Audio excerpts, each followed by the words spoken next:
Hi all, welcome to thought fables. എൻ്റെ ഈ ചാനലിൽ കൂടുതലും ദൈവവചനം ഞാൻ വായിച്ചതിൽ നിന്നും ഞാൻ ഭാവനയിൽ കണ്ട കുഞ്ഞു കഥകളായിരിക്കും അടങ്ങിയിട്ടുള്ളത്. അതെൻ്റെ ഭാവന മാത്രമാണ്. അത് നിങ്ങൾക്കും ചിന്തിക്കുവാൻ പ്രചോദനമാവട്ടെ. God bless you all. Lockdown മൂലം മാനസാന്തരം പ്രാപിച്ച സിംഹത്തിൻ്റെ സാക്ഷ്യം.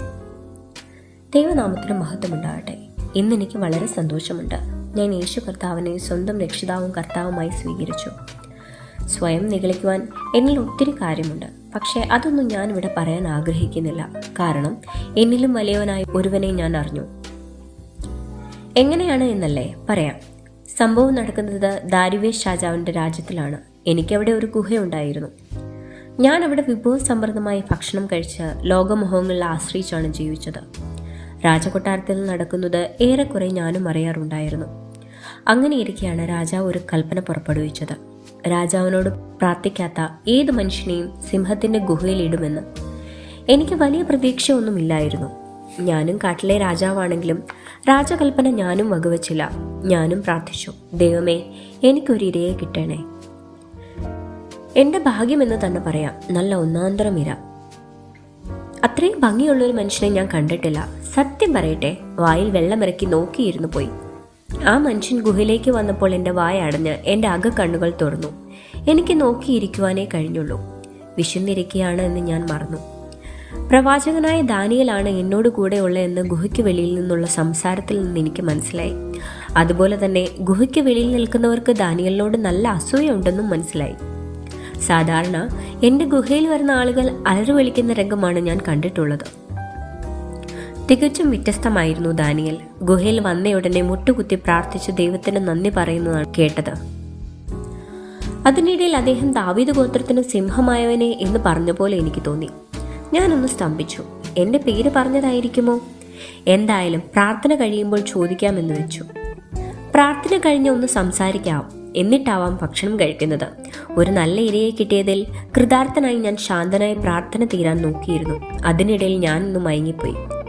എണീറ്റ് കഴിഞ്ഞപ്പോൾ മുതുകിലൊരു ഭാരം.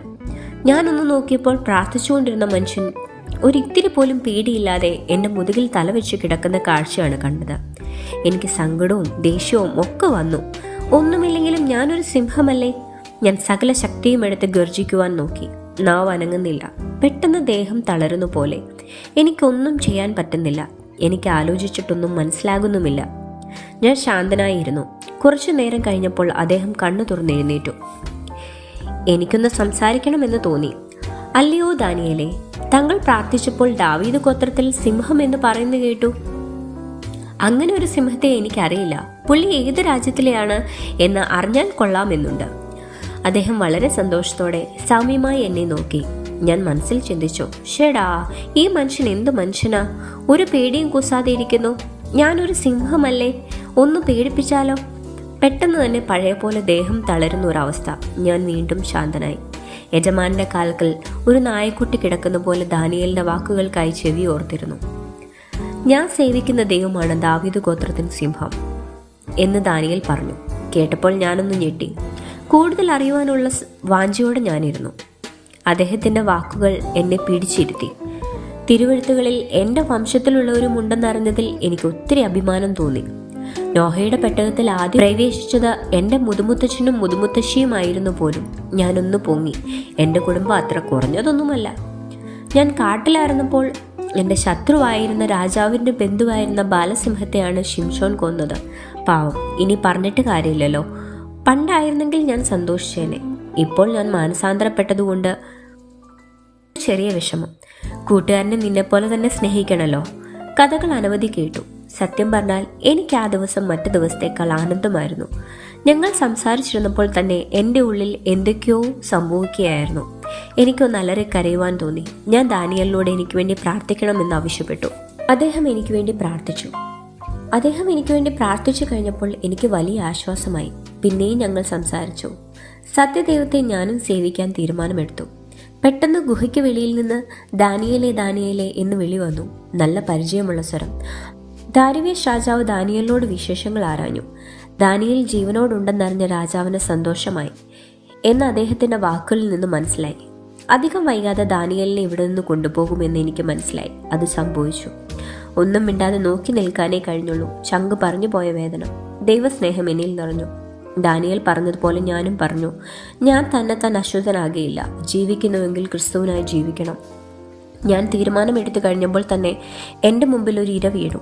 ഞാൻ എടുത്ത തീരുമാനത്തിൽ ഞാൻ ഉറച്ചു നിൽക്കുവാൻ ദൈവം എനിക്ക് കൃപ നൽകി. രാജാവ് നൽകുന്ന ഭോജനം കൊണ്ടും ഞാനും അശുദ്ധനാകുകയില്ല.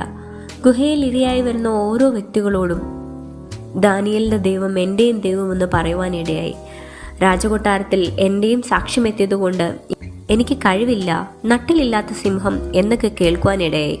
അതൊരു ഭാഗ്യമായി കരുതുന്നു. അങ്ങനെയാണ് എന്നെ അവർ തിരികെ കാട്ടിലെത്തിച്ചത്. അതിമുഖാന്തരം എനിക്ക് നിങ്ങളോട് എൻ്റെ ദൈവത്തെക്കുറിച്ച് പറയുവാനിടയായി. ഞാൻ ദീർഘിപ്പിക്കുന്നില്ല. അങ്ങനെ ദാനിയേലിൻ്റെ ആ കുറച്ചു നേരത്തെ ലോക്ക്ഡൗൺ എൻ്റെ പാപത്തിൽ നിന്നുള്ള ലോക്ക്ഡൗണിൽ നിന്നുള്ള മോചനമായിരുന്നു. ഇവിടെയുള്ള എൻ്റെ കൂട്ടു സഹോദരങ്ങളോട് എനിക്ക് പറയുവാനുള്ളത്, എനിക്ക് അനേക കാര്യങ്ങൾ ദൈവത്തിനു വേണ്ടി ചെയ്യണം. ഞാൻ അറിഞ്ഞ സത്യത്തെ മറ്റുള്ളവരോട് അറിയിക്കണം. ദാനിയേലിനെ പോലെ 3 നേരവും പ്രാർത്ഥിക്കണം, ദൈവത്തെ സ്തുതിക്കണം. ആകയാൽ എല്ലാവരും എനിക്ക് വേണ്ടി പ്രാർത്ഥിക്കണം. എന്നെ സന്തോഷിപ്പിച്ച ഒരു വാക്യം വായിച്ചുകൊണ്ടിരുന്നു കൊള്ളാം. ഹോശേയ 11:10. സിംഹം പോലെ ഗർജിക്കുന്ന യഹോവയുടെ പിന്നാലെ അവർ നടക്കും.